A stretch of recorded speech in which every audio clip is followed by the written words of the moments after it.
mtima wa mbuye wako ukukonda iwe ndiye wakuona ngopirira mtima wa mbuye wako ukukonda iwe ndiye wakuona.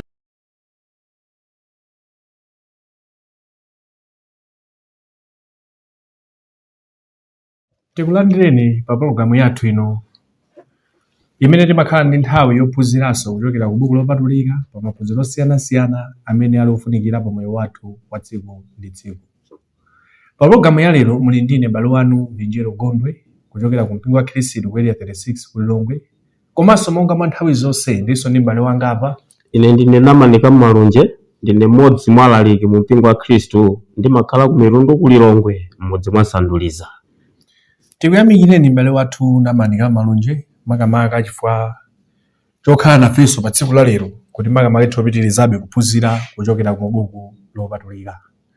Tangochoka ku msonkhano umene makhala mukulengezera mbuyomu ngati mpingo wa Khristu umene ndikuti unayenda bwino ndithu, komanso tiyamikire kwambiri kwa anthu onse amene anatengapo mwayi kudzakhala pa msonkhano umenewu kuti tidzatophunzira limodzi mawu a Mulungu kuchokera buku lopatulika. Komabe tidziwitsenso anthu kutheka ena sanathe kukhala nawo pa msonkhano umenewu kuti koma akhoza kufuna kutsatira kuti kodi ziphunzitso zimene zinaphunzitsidwa pa msonkhano umenewu ndi zotani. Ziphunzitso zilipo zomvera komanso zoonera tikuzozipeza pa tsamba lathu la pa YouTube, mungoyang'ana Lilongwe School of Biblical Studies mupeza ziphunzitso za msonkhano umenewu komanso maphunziro osiyanasiyana amene akhala kuphunzitsidwa. Kwa amene tingafune kulandira omvera timakhalanso ndi mwayi pamapeto tipereka nambala, mukuzogwiritsa ntchito nambala imeneyo kuti makamaka tidzathe kutumizirani zomvera mutomvera pa nthawi yanunso zokudza msonkhano umenewu umene unayendera, komanso zokudza zophunziro imene uphunzidwa tsiku la lero. Pamapeto timapereka nambala imene mukuzogwiritsa ntchito pofuna kuti mutumiziridwe maphunziro amenewa. Komanso tengerepo mwayi ya Lilongwe School of Biblical Studies m'bale wanga Kammalunje kupitirizabe kulengeza kuti mwina alipo ena amene angafuna kuphunzira Baibulo ku Lilongwe School of Biblical Studies kuyamba mu January chaka cha 2025 mwa ulere wa zaka ziwiri. Amafunika munthu wa mpingo wa Khristu, akhale wamuna woti ali mabanja kapena ayi, komanso akhale ndi certificate yake ya form 4. Mwina ndi mwinanso ndena dziwitseni kudzaphunzira skulu imeneyi kwa zaka ziwiri mwa ulere. M'bale wanga Kammalunje, pa tsiku la lero tinaonanso kuti tikambirane pa phunziro limene tabwera nalo tsiku la lero. Chabwino. Makamakaso ndi phunziro limodzi limene anthu ambiri akumakhala ndi mafunso. Ndiye ndaona kuti mafunso ena mutha kutithandizira poyankha pogwiritsa ntchito Baibulo kuti Baibulo limati chani. Makamaka ndi nkhani yokudza Yesu koma zokudza kubweranso kwa Yesu. Chabwino. Ndi chinthu chofunikira kwambiri kuti anthu athe kudziwa kuti Baibulo limati chani. Zokudza Yesu komanso zokudza kubweranso kwake. Tikakamba zokudza kubweranso pena zimapereka chithunzi kuti anabwera eti. Ndiye koma ndofuna tidziwe kuti adzabweranso kapena anabwera kale. Ndipo Baibulo limati chani. Ndiye tiyambeka yemwe mwina kuti muyambeka yemwe atithandiza kunena kuti kodi ndizoona kuti Yesu adzabweranso. Zikomo kwambiri. Mafunso funso limeneli lokhudza kubweranso kwa Yesu. Potengera ndi mmene mafunsira ndi munthu wina aliyense amene angafunse kuti kodi Yesu adzabweranso. Mawu akuti kodi adzabweranso ndiye kuti ofunsayo anaonetsa chithunzi choti akudziwapo kuti nthawi zina adabwera. Ndipo atabwera adachoka. Ndiye pafunika kudziwa kuti kodi adzabweranso mobwereza. Poyamba nditsimikizire kuti Yesu adabwera. Ndipo kubwera kumene adabweraku anabwera mu dzabadwa mwa mayi wina timati Mariya.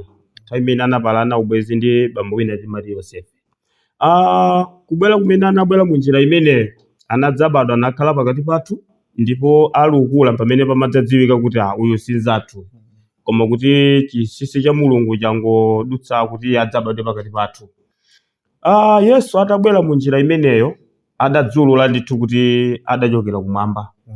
Ndipo atamaliza china chilichonse chimene adabwerera pa ulendo umenewo, inalipo nthawi imene adanyamuka pa dziko lapansi kupita kumwamba. Choncho pamene adanyamuka pa dziko lapansi kupita kumwamba, kuchokera nthawi imeneyo mpaka nalero sanabwerenso. Choncho pafunso lanu lofuna kudziwa kuti kodi adzabweranso ndi funso lofunika kwambiri. Pakati pa anthu palidi kusiyana maganizo makamaka pa nkhani yokudza kubweranso kwa Yesu. Ena mpaka pano amaganiza maganizo onena kuti sangabwerenso, makamaka pomuganizira kuti mwina aliliko akuganizira za chipongwe chimene atabwera anthu adamuchitira. Moti ena mpaka pano amaganiza kuti ziyi ndi nkhawa, kuti kodi mpitenso. Maganizo amenewa alipo oganizira kuti mwina Yesu sangabwerenso.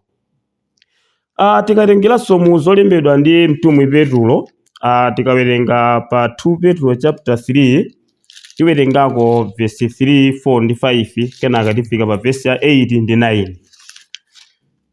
Pa 2 Petro chapter 3 verse yake ya chitatu, akulankhula motere: ndi kuyamba kuchizindikira ichi, kuti masiku otsiriza adzafika onyoza ndi kuchita zonyoza, oyenda monga mwa zilakolako za iwo weni folo, ndi kunena lili kuti lonjezo lakudza kwake.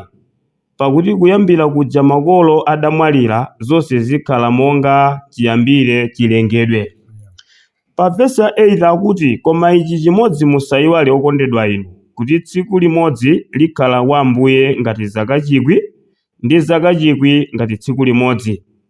Ambuye sazengereza nalo lonjezano monga ena achiyesa chizengelezo, koma aleza mtima kwa inu, osafuna kuti ena awonongeke, koma kuti osafike kukulapa.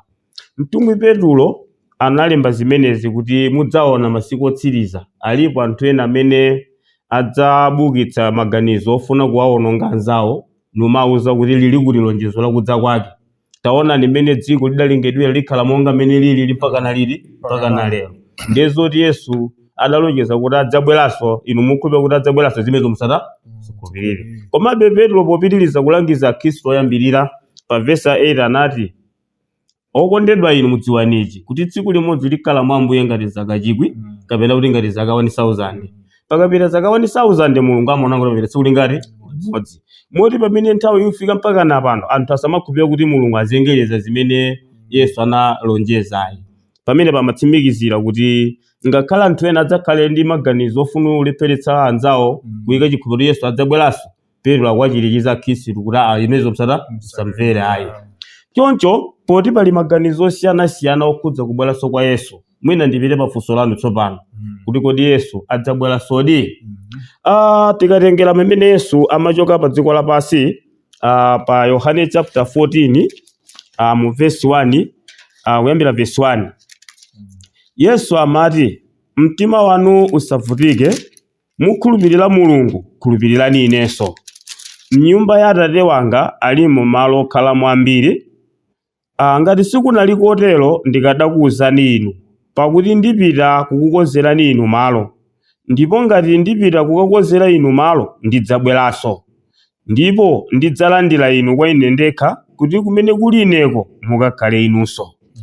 Yesu atamaliza ntchito imene anabwerera, ndiye tsopano amatsanzikana ndi omuphunzira ake oyamba kuti akubwerera kumwamba. Ndiye amanena kuti mtima wanu usavutike, monga mwakhulupirira Mulungu, khulupirirani inenso. M'nyumba ya Atate wanga muli malo ambiri okhalamo, ndipo nunyamuka pano ndipita kuti ndipita kumene kukakonzera inuyo malo. Ndipo ngati ndikakonza malo amenewo, ndidzabweranso, ndidzalandira inu kwa ine ndekha, kuti kumene kuli ineko mukakhale inunso.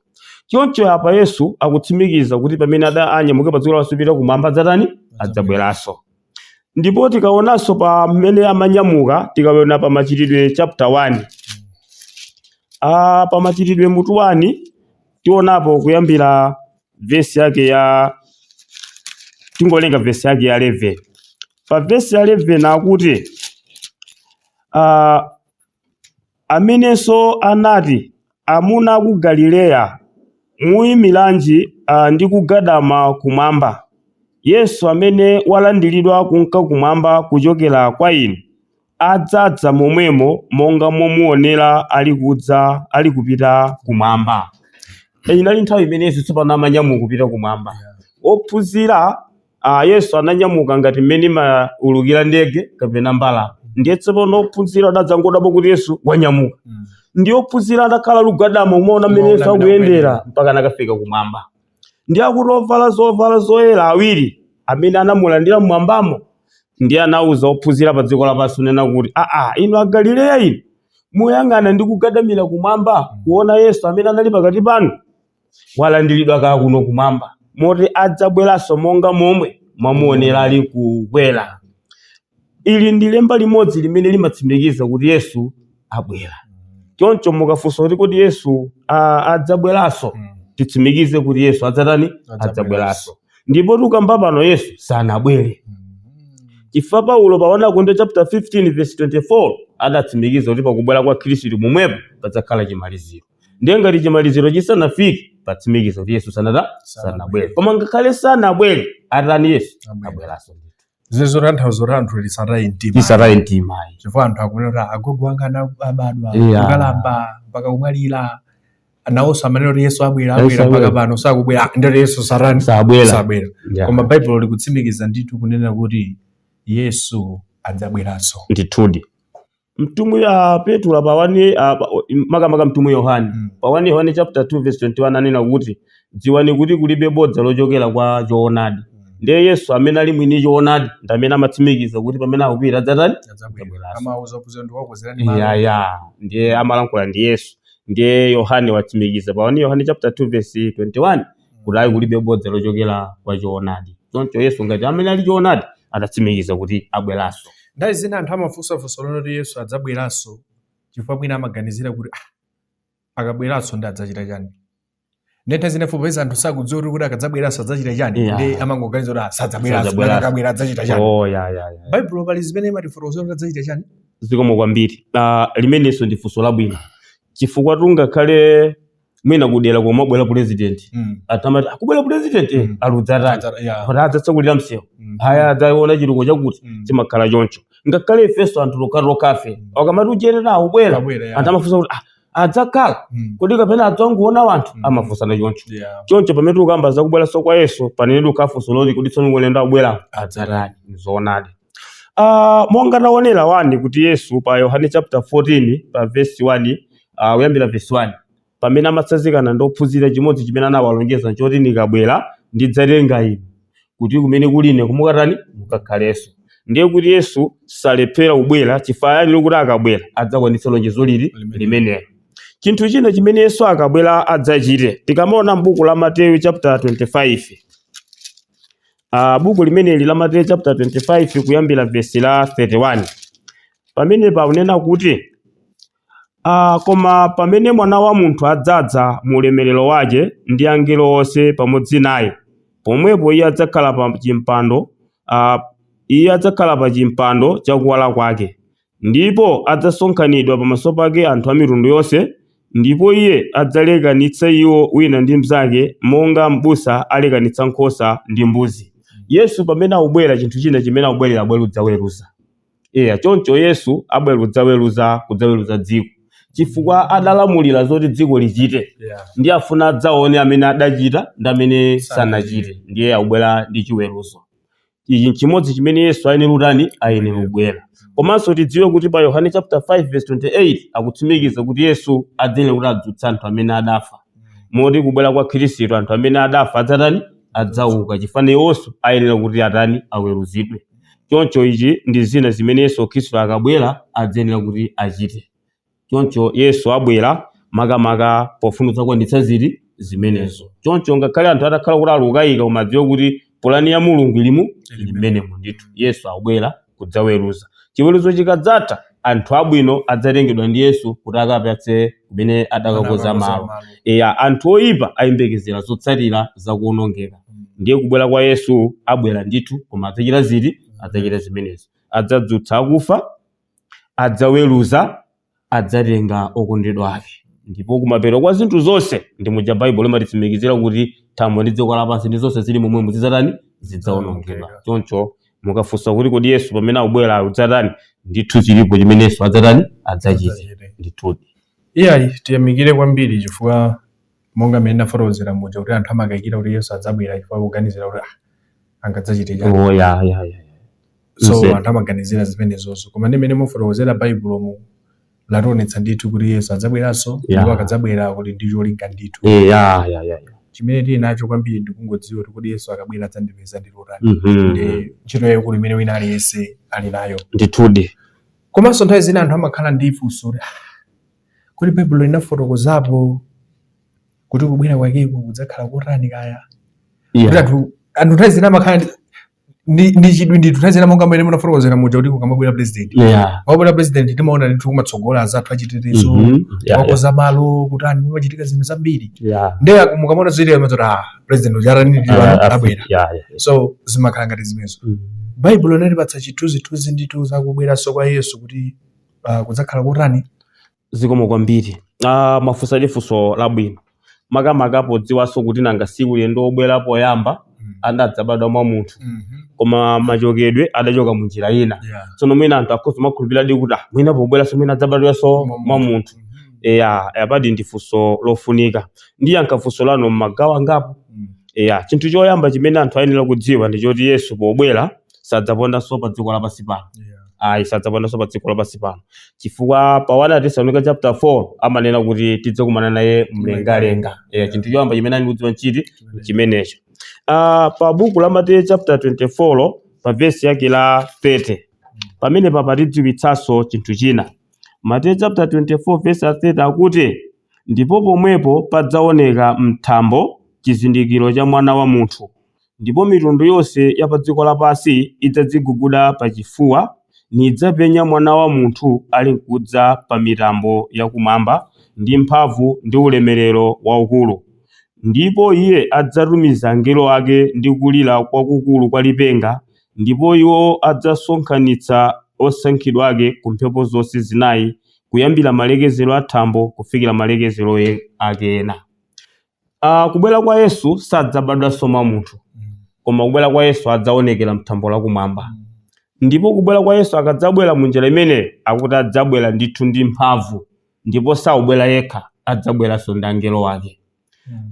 Kubwera kwa Yesu sikudzakhala kosoweka ku mtundu wa anthu pa dziko. Tikawerenga pa Chivumbulutso chapter 1 mu verse yake ya 7 alikulankhulaso mofanana ndi mene tawerengera buku la Mateyu chapter 24. Pa Chivumbulutso chapter 1 verse yake ya 7 akunena kuti taonani adza ndi mitambo, ndipo diso lililonse lidzampenya iye, iwonse amene anamudzoza, ndipo mafuko onse apa dziko adzamlira iye. Diso lililonse Yesu akamabwera lidzamuona. Akuti ngakhale amene anamubaya pa mtandaja chinthu imene adzakhala atauka ndipo adzamutani adzamuona.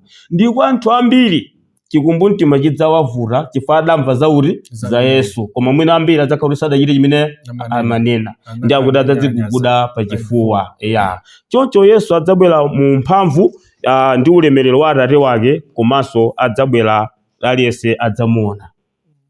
Chinthu china chimene Yesu tingayankhepo pa nkhani yokudza ku adzabwera motani chalembedwanso pa Mateyu chapter 24 mu verse yake ya 36. Akuti koma za tsiku ilo ndi nthawi yake sadziwa munthu aliyense, angakhale angelo akumwamba kapena mwana, koma Atate yekha. Chimenechi Yesu amafuna kunena kuti kubwera kwa Yesu kudzakhala kwa dzidzidzi. Anthu sadzadziwa kuti ndi lero kapena kuti sadzadziwa kuti ndi mawa. Ndiye kubwera kwa Yesu kudzakhala kwa dzidzidzi kotero kuti anthu sadzadziwa kuti abwera lero.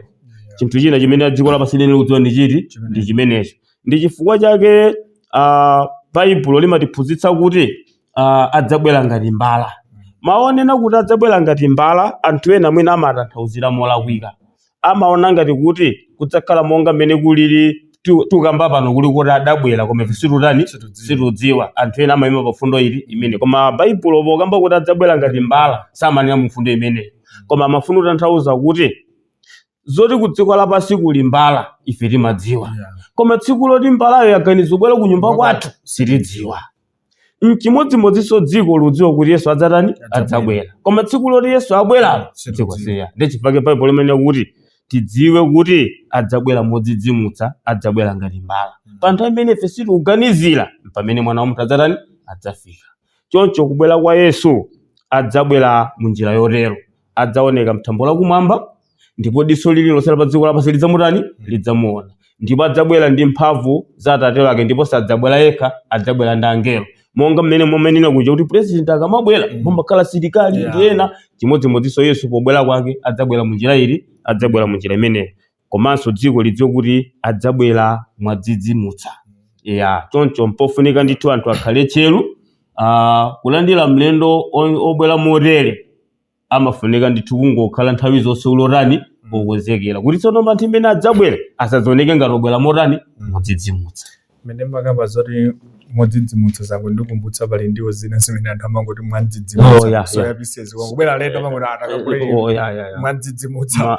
Alendo amene amangubwera ngati muno mu Afrika ya osanena noti kuti ndibwera kuti lolendo kodi zede. Komanso china pamene makamba nkhani imeneyi naonapo mmene mnafotokoza buku la Mateyu chapter 24 verse 30 komanso Chivumbulutso chapter 1 verse 7. Makamba chinthu china chimene mmene machifotokoza chinadzandipatsa ine maganizo kwambiri. Pa mavesi amene Baibulo lanena kuti diso lina lililonse lidzamuona. Iyi ndi vesi yofunikiranso kwambiri kwa anthu chifukwa chonena kuti mwina pala anthu ena amafuna kusankha kunena kuti ine za Mulungu ndilibe nazo ntchito. Ndamaona ngati kuti dziko likadzatha ndilo sidzakhudzaso popeza anene kuti za Mulungu pamene Baibulo likunena kuti kaya mumapanga za Yesu kaya simupanga za Yesu kaya za Mulungu mulibe nazo ntchito, koma Yesu akadzabweranso palibe amene sadzamuona. Ndipo kamba zodzatenga anthu ake adzadziwa ndithu wene watenga. Kutanthauzaso kuti monga mmene mufotokoza mjoti sipadzakhala anthu ena amene azidzanena kuti Yesu anabwera tukangana Blantyre kuno sindamone. Akuti fuko lina lililonse. Akakamba za fuko sizitengera kuti kodi munthu wa mtundu wanji kapena wa dziko lanji, koma ndi munthu wina aliyense. Ndipo pamene ndinaona mavesi eno apasora akamba chinthu chofunikira kwa anthu ena timaona ngati kuti tikakhala za Mulungu libe nazo ntchito ndi kuti basi za Yesu tathana nazo. Baibulo likutitsimikizira ndithu kuti ameneyi aliyense adzamuona. Sikudzakhalanso zobisa. Aliyense adzamuona ndithu. Ndiye chinandipatsa maganizo amaka pamene munaona mavesi amene kuti kodi chikubwera kumeneku kuti aliyense adzaona ndithu. Oti ngakhala amene aja adamuphawata. Ndiye chikumbumtima chidzawavuta kumbiri. Mama kapaliso kuopsa kumene afotokoza udzadziguguda pamtima chifukwa ndi chinthu choopsa kwambiri chifukwa munthu akoza umakhala pa dziko lapansi pano za Mulungu kuzisiya. Koma tsiku likadzabwera wati udzadziguguda pamtima chifukwa chakuti palibe somwe yokoza koma anthu okuwuzana alipo. Koma una asankha kusatani usamvera. Ndiye pali kuopsa kwambiri. Koma amene anamvera ndilo zakhala tsiku la mtengo wapatali kwambiri. Mwina unena kuti tsimikiza kwake tsiku limeneli kwa anthu. Mwanthu amene adachita chifuniro chake ndi anthu amene sanachita chifuniro chake. China chimene anthu ali udziwa lidzakhala ngati tsiku limene mwina tese kuti nimugwira ntchito mboma ndiye tsano mulanda pesho ndiye tsiku limene akuza ni mudzalandira zanu zonse. Pamene ine ndalagwira malamulo a dziko ndiye kukwetwa alagemula kuti tsiku limene lidzaphedwa. Ndiye tsiku limene lilufika wina adzaphedwa wina adzalandira zake zonse. Mmene mafotokoza zatikumbutsa buku la Genesis. Yosefu ali ku Egypt kujako mundende. Tsiku lina kutacha anthu awiri analota maloto. Atalota maloto wina analota maloto Yosefu utanthauzana ndozota pakapita masiku makuti ukabwezezedwa pa ntchito yako.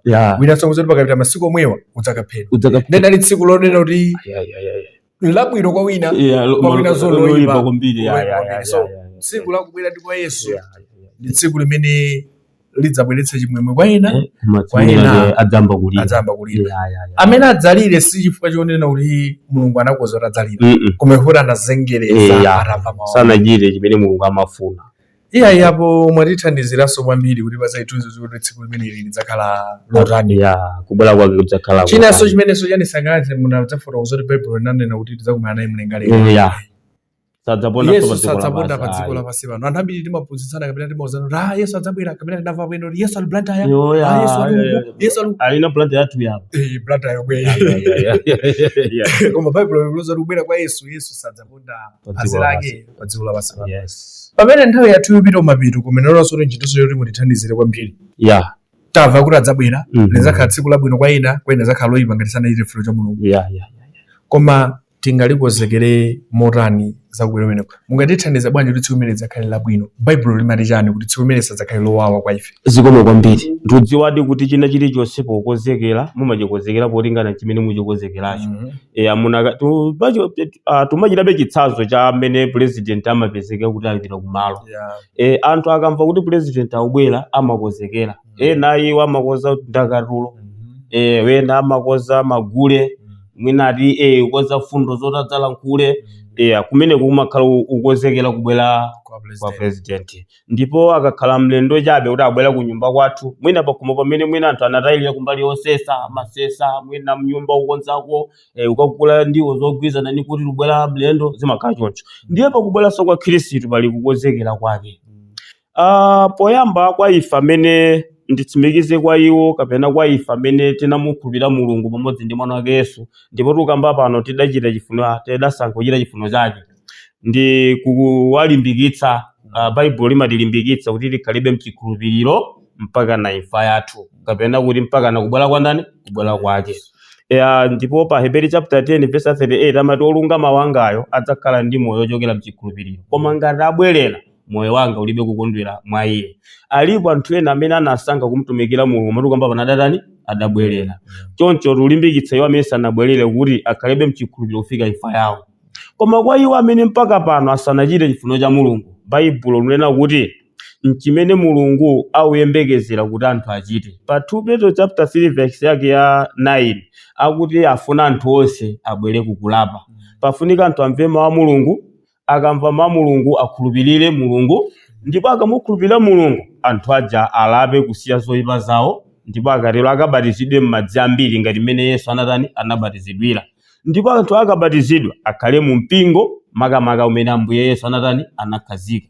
Ndipo akakhala mu mpingo akhale okhulupirika kufikira imfa. Zimene Baibulo limakamba zokhudzana ndi mmene ife tingalikonzekerere tsiku limenelo. Choncho n'chifukwa chake Baibulo limene kuti momwe mokondedwa popeza tuyembekezera izi chofunika mchango.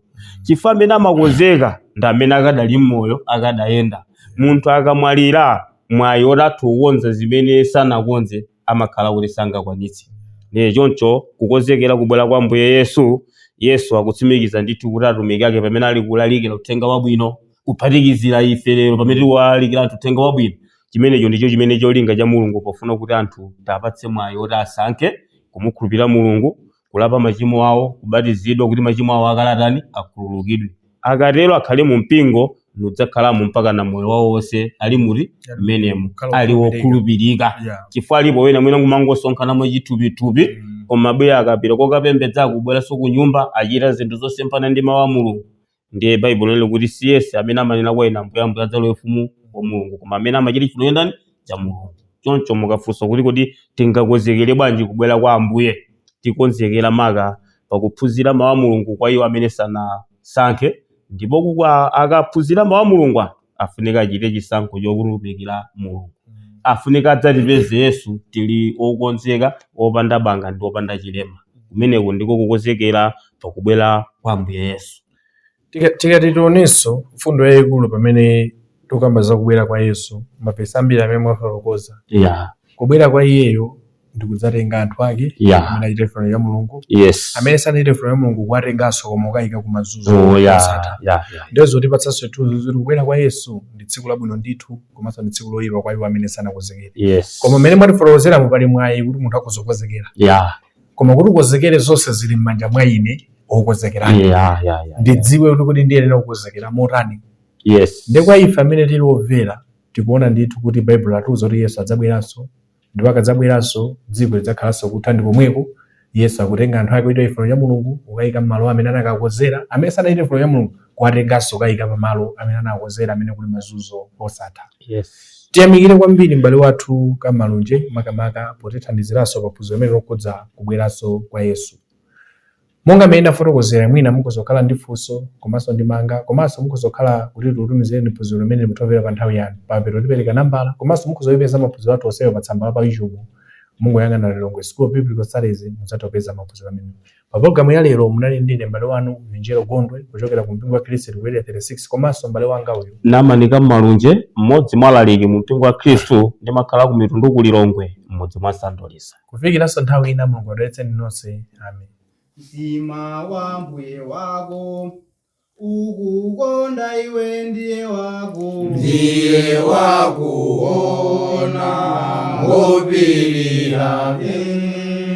Mtima wa mbuye wako ukukonda iwe ndiye wakuona